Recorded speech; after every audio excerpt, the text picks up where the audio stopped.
Assalamualaikum warahmatullahi wabarakatuh. Perkenalkan, nama saya Cut Mutiasari dari jurusan Komunikasi Penyiaran Islam semester 7 dengan NIM 0101183117 Fakultas Dakwah dan Komunikasi Universitas Islam Negeri Sumatera Utara. Di sini saya akan menyampaikan ceramah singkat mengenai merajut ukhuwah menjaga akidah untuk memenuhi tugas akhir semester mata kuliah Retorika Dakwah. Bismillahirrahmanirrahim. Alhamdulillahirabbil alamin. Assalatu wassalamu asrofil anbiya'i wal mursalin wa ala alihi washabbihi ajmain. Amma ba'du. Pertama-tama dan yang paling utama, marilah kita panjatkan puji dan syukur kehadiran Allah Subhanahu wa taala yang telah memberi kita nikmat kesehatan, nikmat Islam sehingga kita dapat berkumpul di tempat yang kita cintai ini. Tidak lupa juga sholawat berangkaikan salam kita hadiahkan, kita lanturkan kepada suri toladan kita, Nabi besar kita Nabi Muhammad SAW. Semoga kita yang sering bersholawat kepadanya mendapat syafaatnya di yaumil kelak. Amin amin ya robbal alamin. Ukhuwah artinya persaudaraan. Istilah ini menjadi tidak asing bila dikaitkan dengan hubungan sosial sesama umat muslim yang ingin hidup berkelompok. Istilah lain yang kerap kita jumpai adalah ukhuwah Islamiyah. Ada 3 untuk penguat akidah. Yang pertama, meyakini dan mengakui bahwasannya segala yang ada di muka bumi ini adalah ciptaan Allah Subhanahu wa taala.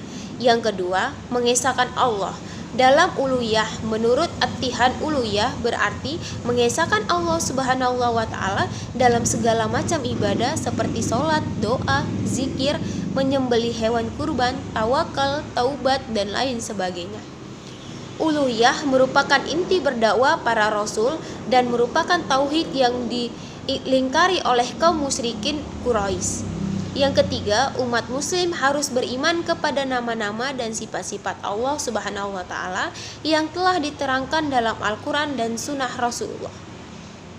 Ukhuwah yang biasa diartikan sebagai persaudaraan, makna ukhuwah menurut Imam Hasan Al-Banna yaitu ukhuwah Islamiyah adalah keterikatan hati dan jiwa satu sama lain dengan ikatan akidah ukhuwah yang bersifat Islamiyah atau yang diajarkan oleh agama Islam itu sendiri. Di dalam Al-Quran banyak sekali ayat yang menjelaskan tentang ukhuwah Islamiyah dan dapat kita simpulkan bahwasannya di dalam kitab suci ini memperkenalkan paling tidak ada 4 macam persaudaraan. Yang pertama, ukhuwah ubuniyah atau saudara sesama makhluk dan sama-sama tunduk kepada Allah Subhanahu wa taala. Yang kedua, ukhuwah insaniyah atau basariyah, dalam arti seluruh umat manusia adalah bersaudara karena mereka semua berasal dari seorang ayah dan ibu. Rasulullah SAW juga menekankan lewat sabda beliau, jadilah kalian hamba Allah yang bersaudara. Yang ketiga, ukhuwah wataniyah atau wa'anasab, yaitu persaudaraan dalam keturunan dan kebangsaan. Dan yang terakhir ada ukhuwah fi'idil al-Islam atau persaudaraan antar sesama muslim. Rasulullah SAW bersabda, kalian adalah sahabat-sahabatku, saudara-saudaraku, kita adalah yang datang sesudah wafatku. Bila dilihat dari fenomena hari ini dapat dalam konteks ukhuwah Islamiyah ada sisi kekurangan, yaitu adanya isu terorisme, pertentangan golongan-golongan satu merendahkan golongan lainnya, sedikit banyak mengindorkan solidaritas antar muslim. Perpecahan ukhuwah antar muslim telah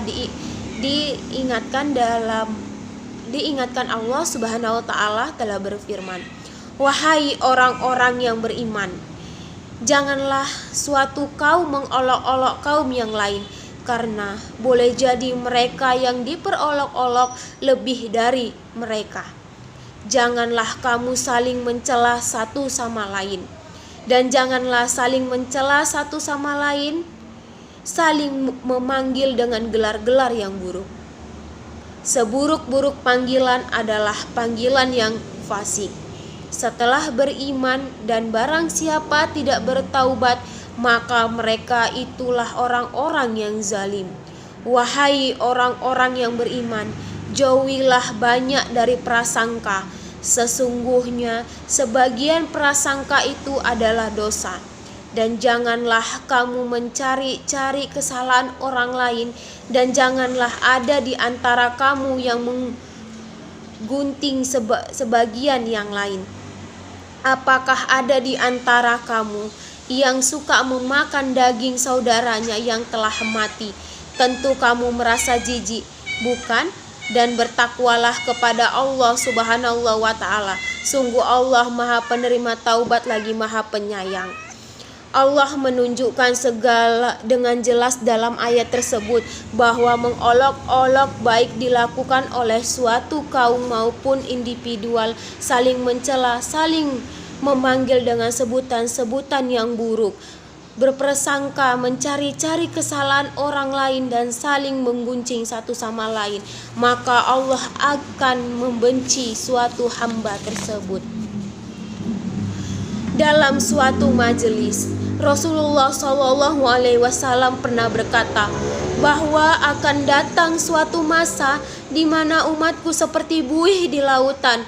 Kemudian para sahabat bertanya, "Kenapa demikian ya Rasul?" Nabi pun menjelaskan bahwa di masa itu umat Islam akan sangat besar jumlahnya, tetapi sangat rapuh, mudah bercerai-berai. Setiap mukmin dalam mengemban tugas hidupnya tidak lepas dari dua kewajiban, yaitu kewajiban memelihara hubungan baik dengan Allah Subhanahu wa ta'ala dan memelihara hubungan baik dengan sesama manusia.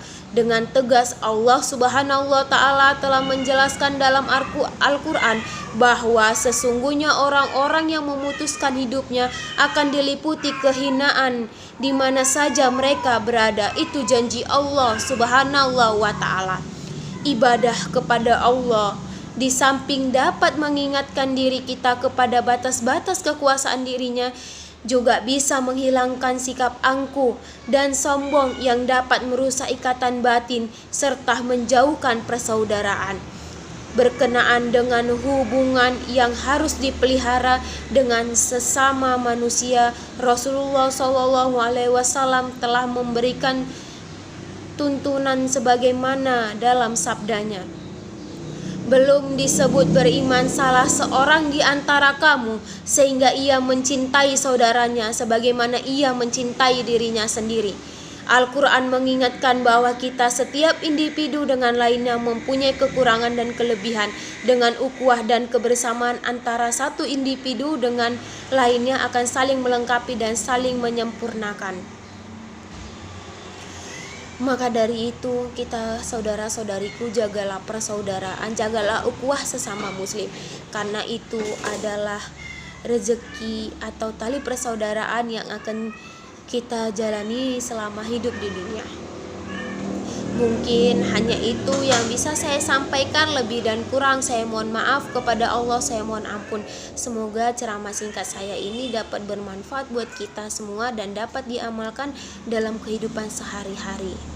Karena menjaga ukhuwah itu adalah sangat penting bagi kita sesama manusia, terutama yang beragama umat Islam sendiri. Assalamualaikum warahmatullahi wabarakatuh.